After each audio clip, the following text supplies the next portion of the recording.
এই জন্যই মালিকদের মাইন্ডসেট মালিকের মতো হয় আর কর্মচারীদের মাইন্ডসেট কর্মচারীদের মতোই হয়ে থাকে। আজকে আমি আপনাদের একটা মালিক এবং কর্মচারীদের গল্প দেখাবো। ওই দেখো পেঁয়াজ জমির মালিক কাজ করছে, আর এদিকে দেখো মালিকের কর্মচারীরাও কাজ করছে।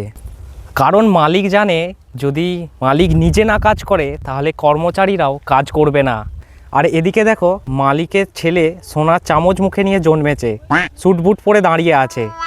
বন্ধুরা, এটাই আসলে ধ্রুব সত্য। কেন বলো তো?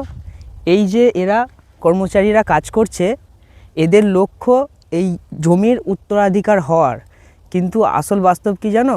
ওই যে মালিকের পরে কে চেয়ারে বসবে জানো? এই মালিকের ছেলে, যে সোনার চামচ মুখে নিয়ে জন্মেছে। আসল কষ্টটা বাজে ওই মালিক, যে দেখো কর্মচারীদের সঙ্গে সমান তালে কাজ করছে, আর এই মালিকের ছেলে। ঠিক তেমনই কোম্পানি বা কর্পোরেট সেক্টরেও একই ব্যাপার। আমরা যত খাটি কাজ করি, কোম্পানির ম্যানেজার সিইও যা খুশি হয়ে যায়, কিন্তু উত্তরাধিকার পদে থাকবে সেই মালিকের ছেলে। এনারা আজকে কাজ করবে আর আজকেই টাকা নিয়ে চলে যাবে, কিন্তু মালিক অপেক্ষা করবে এই পেঁয়াজটা শেষ হয়ে ওঠা পর্যন্ত।